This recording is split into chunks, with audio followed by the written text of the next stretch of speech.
It's been a while, hasn't it? Well, I can't blame you. I haven't really uploaded to the channel since February the 2nd of 2021, which is exactly 4 years, 7 months, and 9 days ago. And I most famously said on this clip, so next time, probably when we meet back, I'll just go over the last 2 characters and the DLC levels. Yeah, as you can tell that.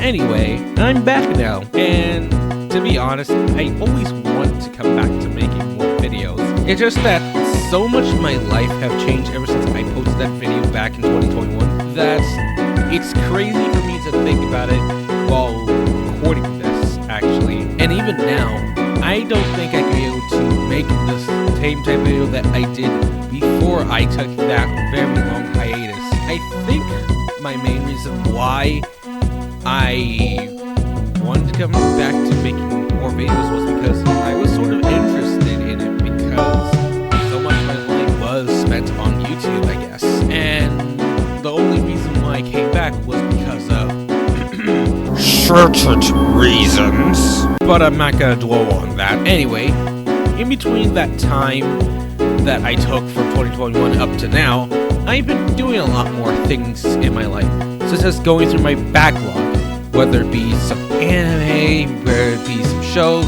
and whether it be video games and everything like that. And right now, I was thinking about maybe I should probably share some of my journey with you all. So let's begin and take a deep dive into my backlog, starting with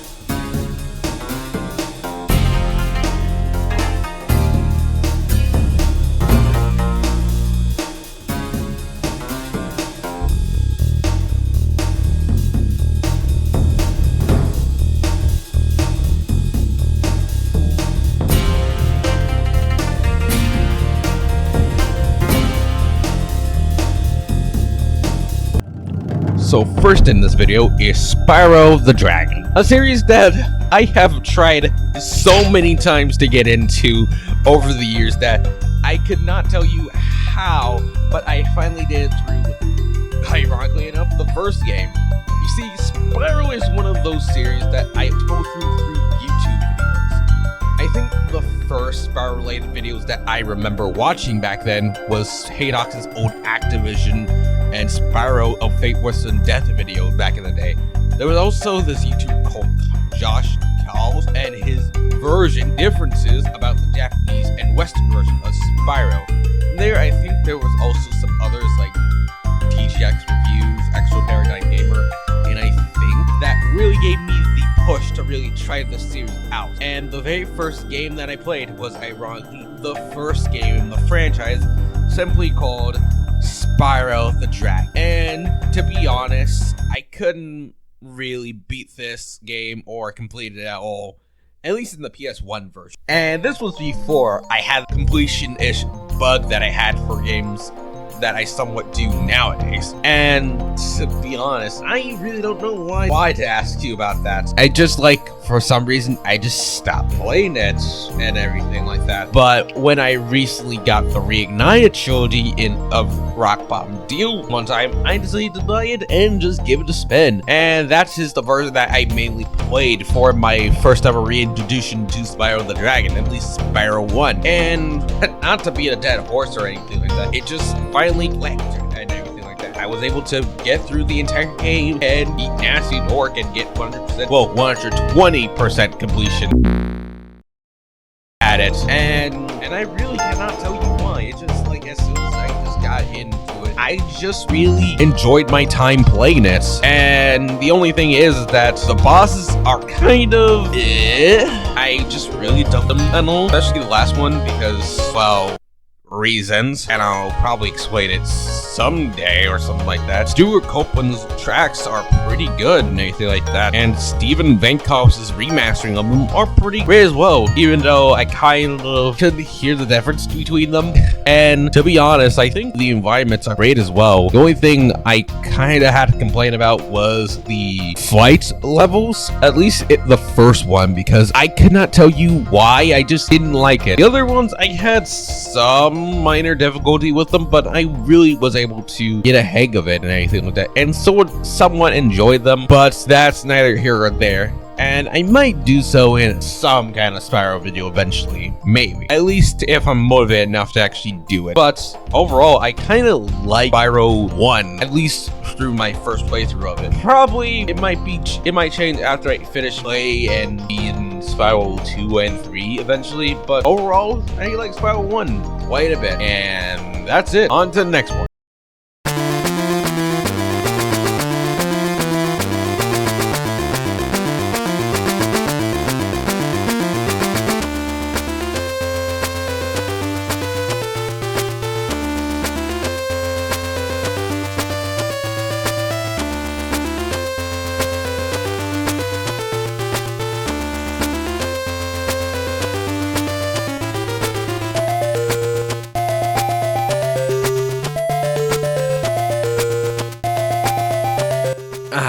Here we are, the game that's kind of started the channel. Castlevania 2 Belmont's Revenge is the sequel to the far infamous The Castlevania Adventure for Game Boy. And it's one of the games that, quite honestly, I really should have finished when I had the chance.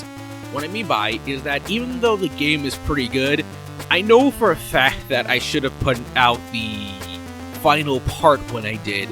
But things got in the way, and a lot of my interest shifted during the time when I was posting those other parts and everything like that, one by one.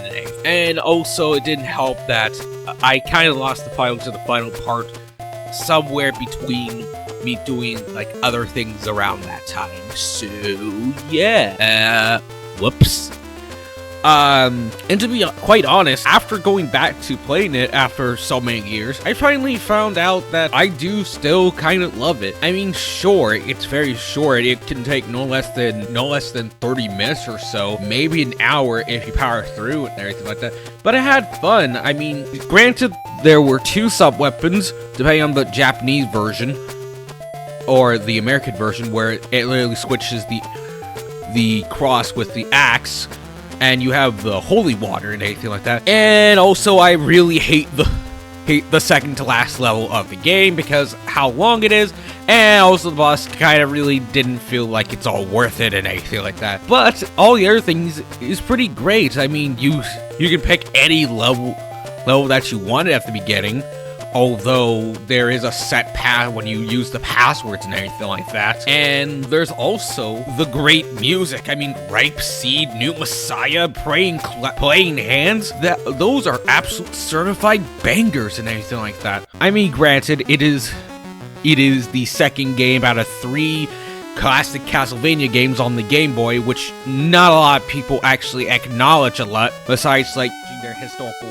importance, or trash Castlevania The Adventure, or lament on the fact that literally one of the last game featuring a female Belmont that have never been canon ever since Igarashi took over, since Cynthia the Knife and everything like that. But Castlevania Belmont's Revenge is really good. I mean, it's short. I mean, some of the bosses can be infuriating. I mean, again, the Belmont fight with Leo is kind of but I say, it's a certified banger. You should play it. It's pretty short, but you can get it done, and it's pretty great. Also, I should probably get the video done and everything like that. Also, I should probably do a trilogy review on these 3, so yeah. Also, Castlevania Adventure Rebirth is pretty awesome. Go play that as well.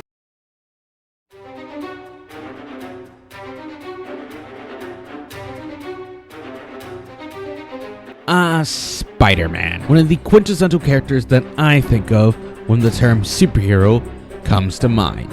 Whether you love his stories, absolutely despise them for one reason or another, Spider-Man is a very, very famous franchise that's been going on strong for many years. And one thing that's certainly interesting about Spidey is his evolution in the world of video games, starting from his first outing on the Atari 2600 back in 1982 throughout the late 80s and early 90s, to when he first jumped into 3D, starting with Neversoft's iconic Spider-Man 2000 on the PS1 with the sequel Edge Electro a year later, along with the famous Spider-Man 2 on the 6th generation of consoles, followed by Ultimate Spider-Man, along with many other Spider-Man games to soon come afterwards. Spider-Man has a really interesting history with the world of video games, and one of the games that I'm gonna talk about now is probably one that you may or may not have heard of. It's called Spider-Man Web of Shadow, released for the Xbox 360, PS3, Wii, and PC, and certainly takes the cake for one of the most unique plots for a Spider-Man video game I have seen before and afterwards. Well, besides Shadow Dimensions and at the time, that is. And also quite infamous for some of its memes. You'll see what I mean when I show you the intro, because oh my goodness, it's probably the most famous memes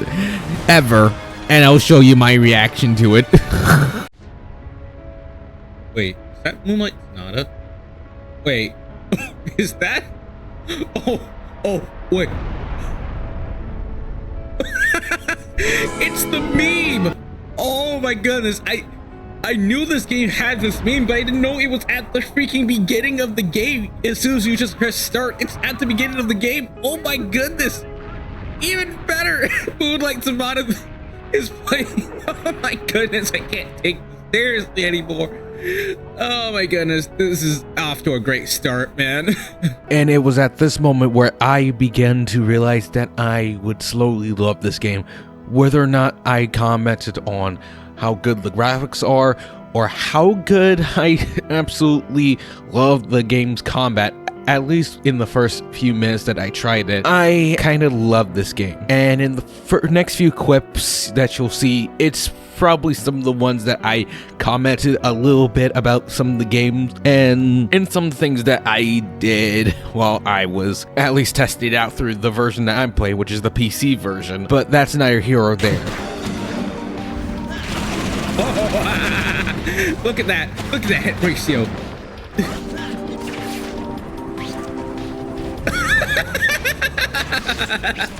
Oh my goodness. Oh my goodness. Look at that. Ooh.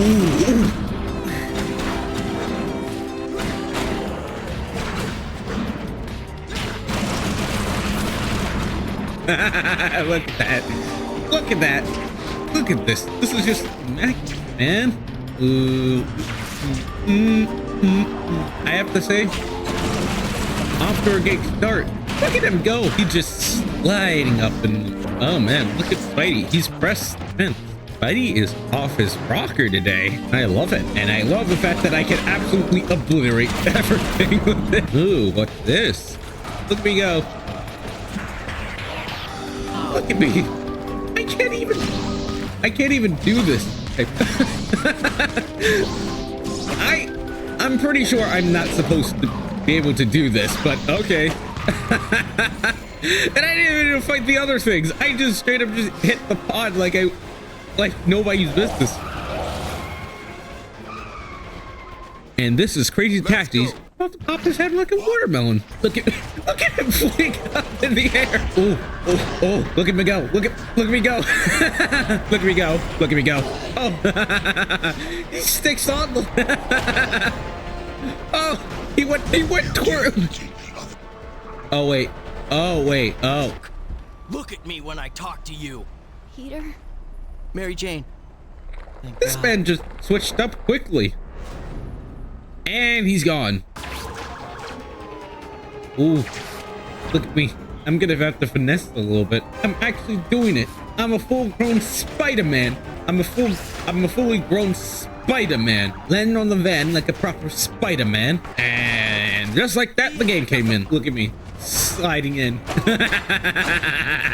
And he's dead. It's Cage! Wasted!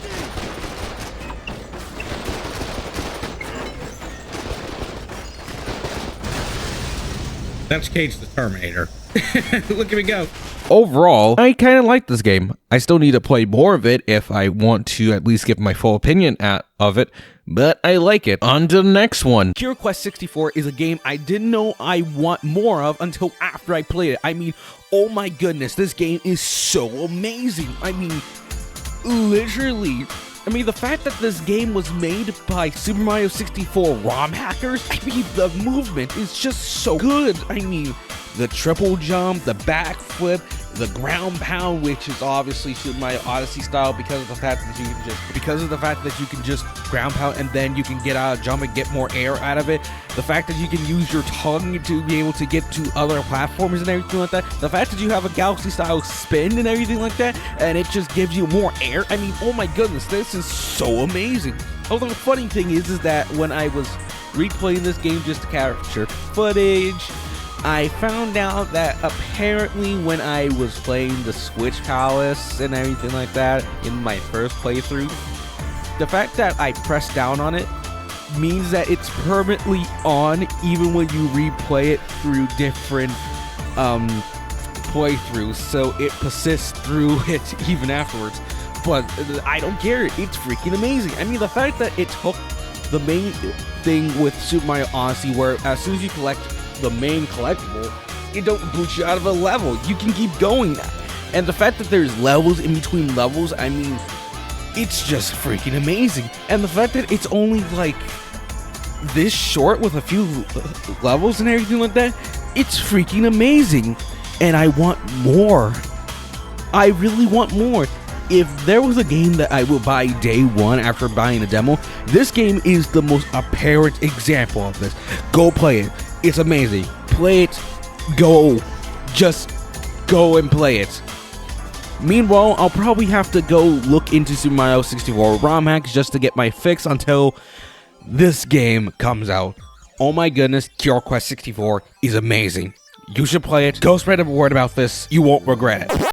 So throughout the video, you probably noticed these little thumbnails right here. Like in the Castlevania and the Spyro portion of the videos, you notice these things. Well, there's a good reason for that. You see, I kind of have this sort of funny habit where I make thumbnails to perceive videos that I would most definitely would probably make, but never really go ahead with it.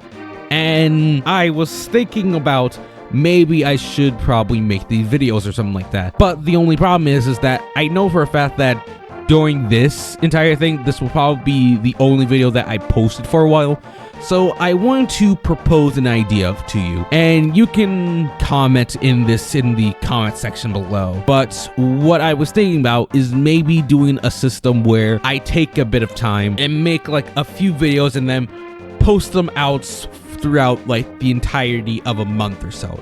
Like, say for instance, I planned out 5 to 6 videos, I write them, I edit them, and then I post it throughout the month of, say, November or December or January of next year or something like that. And that will be like the output for something like that. So I want to ask, would you all would like this type of idea or something like that? Because it will keep my posting consistent between each upload, and I don't have to worry about things like not catching up with the YouTube algorithm or something like that, because this will honestly be something that I already will be on top of, technically speaking. And I already got like a few other things on my plate that I was thinking about, like, say for instance, the aforementioned Spider-Man Web of Shadow video that I was thinking about making when I get over on that. I have like a few things that I want to try out, maybe something else entirely. I mean, I know for a fact that I have like at least 2 videos that I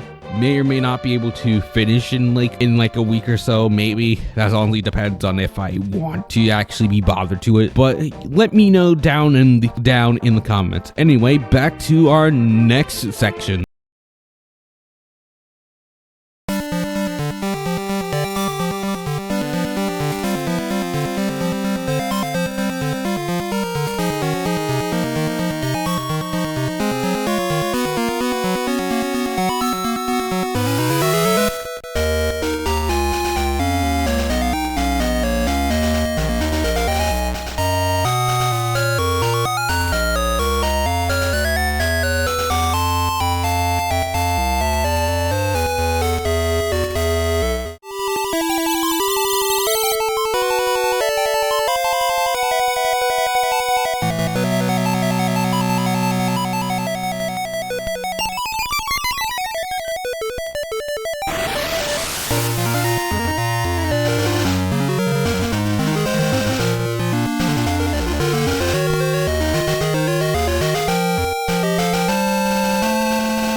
The Legend of Zelda Oracle of Ages is one of the first games that I ever played on the 3DS Virtual Console. It's also one of the first portable Zelda games that I ever played, ever. Developed by Capcom, this and Oracle of Season were part of a set of games known as the Oracle of Games. It was originally part of a trilogy known as the Triforce Trilogy, where this one is known as the puzzle game, Seasons was known as the action game, and the third game was originally going to be a full-on remake of the first Zelda game. However, due to many technical difficulties, that game would never see the light of day, and what was left was the two games that we have here, Oracle of Ages and Oracle of Seasons. And Capcom would later on develop more Zelda titles, most notably the Minish Cap, which is also part of a trilogy known as the Four Swords Trilogy, who they developed the first game known as just Four Swords, that was part of the A Link to the Past GBA port. I never really played Seasons at all, for that matter, and I only played Ages, but I never really had the chance to actually fully beat it. Now, the one thing I have to say is that replaying this game mostly, I soon realized that the villain of this game, Varen, is absolutely terrifying. Following the patent Guntilda effect, we see that she's very hateable. I mean, she is. I mean, the fact that she was able to possess Impa as soon as you leave the screen, and then soon afterwards, after she tricks you into letting her through the barrier that has the Triforce piece, which you just so happen to have on your hand, she then proceeds to reveal herself, and then taunt everyone, and then proceed to possess Nehru, the Oracle of Time. And she proceeded to absolutely terrorize everyone in Labrina, including changing the very fabric of time. In fact, it is so good that quite literally, as soon as you get into the past, you literally hear the townsfolk call the Ambi Tower, named after Queen Ambi, who was making it to see where her lover was. They called it the Black Tower. I mean, how can you even be able to top that? Well, besides what Ganon did in Ocarina of Time, I mean, good lord, look at what he done to Castletown. I mean, that is some S-tier villainy right there. In the fact that she goes that far as soon as you go to the Mako tree, the Resident Guardian tree, soon after, like, what, the Deku tree in Ocarina of Time, and the other tree in Oracle of the Season, I still need to go play that game. She quite literally, Varen, quite literally, as soon as you talk to her, you see that she immediately dies right into your face, and you have to go back in time and quite literally save the Mako tree just so you can get on with your actual quest. I mean, I can't believe it. And it's just in the beginning, before you even reach the first dungeon. But besides that, the rest of the game is taking the back seat to that. I mean, besides like you having to go back to the past multiple times, you have the Harp of Ages soon afterwards just to go back and forth to time, just so you won't have to like do a set thing. The first dungeon was kind of and to be honest, I kind of blast through most of it without dying once, which is actually kind of an achievement for me because I remember dying a lot in Oracle of Ages a lot. And I think it's mainly the second dungeon that I have the problem with. Even then afterward, the bosses were kind of I mean, I get it. The fact that the puzzle side of the game kind of makes it so that a lot of the bosses do focus on a lot of puzzles and everything like that. So there is that. But I still need to go through the rest of it and everything like that. But I enjoyed my time with it. I mean, the fact that the villain absolutely set her out to her goal, achieved it, and is absolutely hateable, and she is actively orchestrating the events of the game as we go. I mean, that got me interested enough to actually keep going. So, as soon as I finish, I'll let you know with the video. At least if I actually remember to record the rest of the game before then. Huh, I just jinxed myself, didn't I?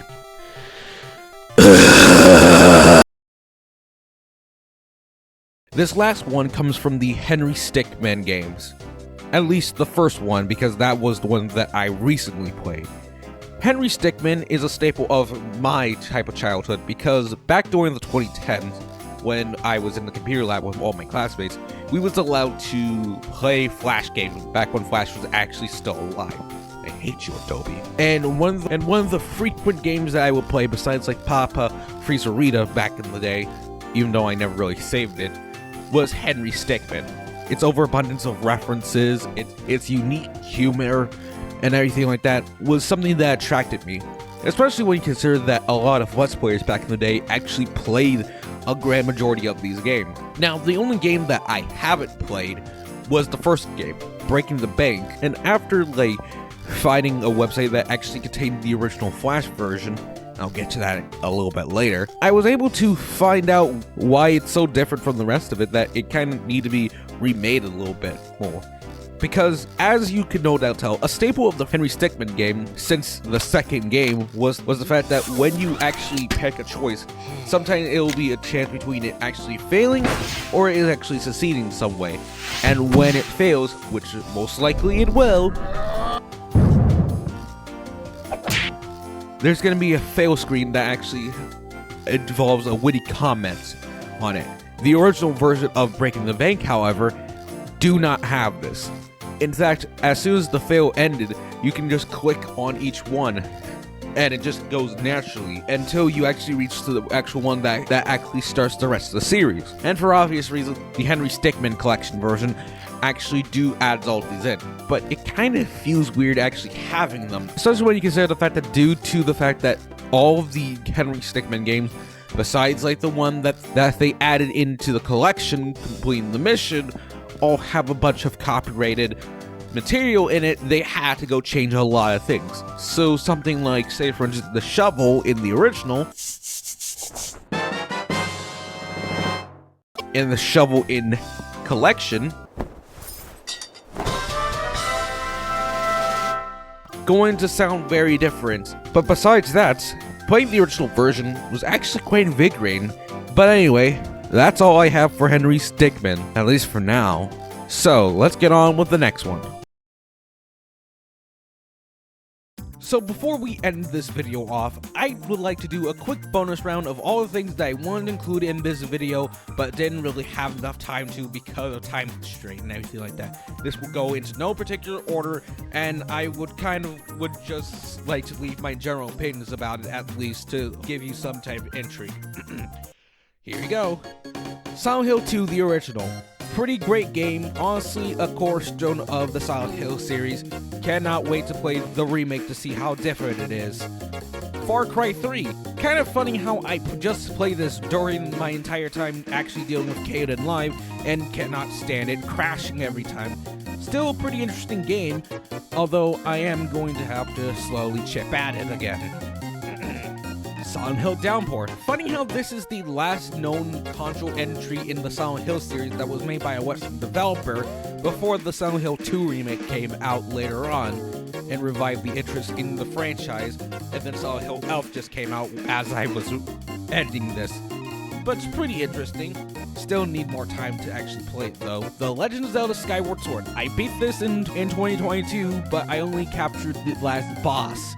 And yeah, I thought it was pretty great. And that was about it for notable entries that I played and everything like that I didn't really have enough time to actually include here. So we'll just skip on to the end. Hi, welcome to the End Slate. Once again, I'd like to thank you for watching this video. It's been such a long time since I actually did something like this, or ever for that matter, and maybe this could actually be the start of me actually doing more forms of videos like this, maybe something else entirely, but I'm just happy to be back doing this type of video making and everything like that. Maybe next time I should probably schedule my time of making and editing things in between, because like it just took me a while to actually get it done. And originally I wanted to be done with this video by September, but things just got in the way and I couldn't be able to make that deadline. So I'll probably be better about it next time. Besides that, I hope you guys have a pleasant day whenever you watch this, and I'll see you in the next one. Bye-bye.